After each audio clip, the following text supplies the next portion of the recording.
એક વાર હજી સળગાવો.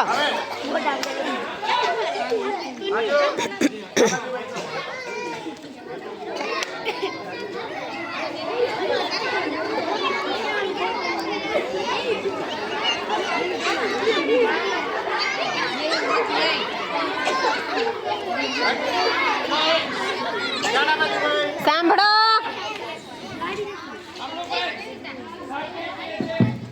આપણે બે બોટલ જોઈ, બરાબર. આ બોટલ કોના પર ફેંકવાની છે?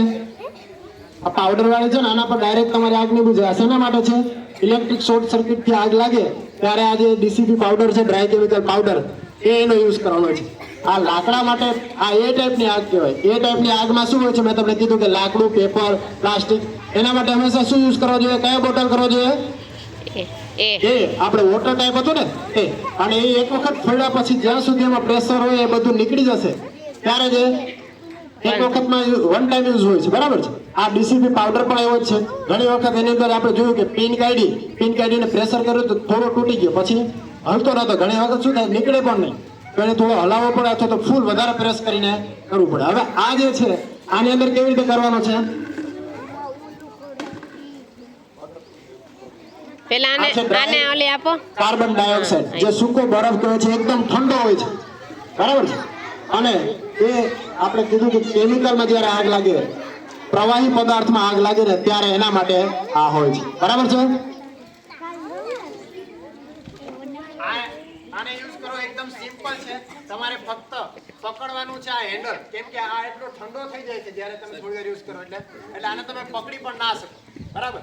આને પકડવા સૌથી પહેલા તો તમારા હેન્ડલ પકડવું અને અહીંથી આને આ પિન કાઢવાની. પિન કાઢી અને શું થાય? આ ખોલવા.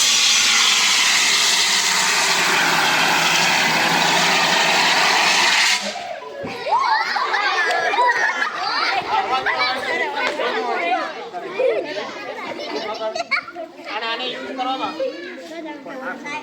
એ છોકરાઓ પાછળ હટી જાઓ.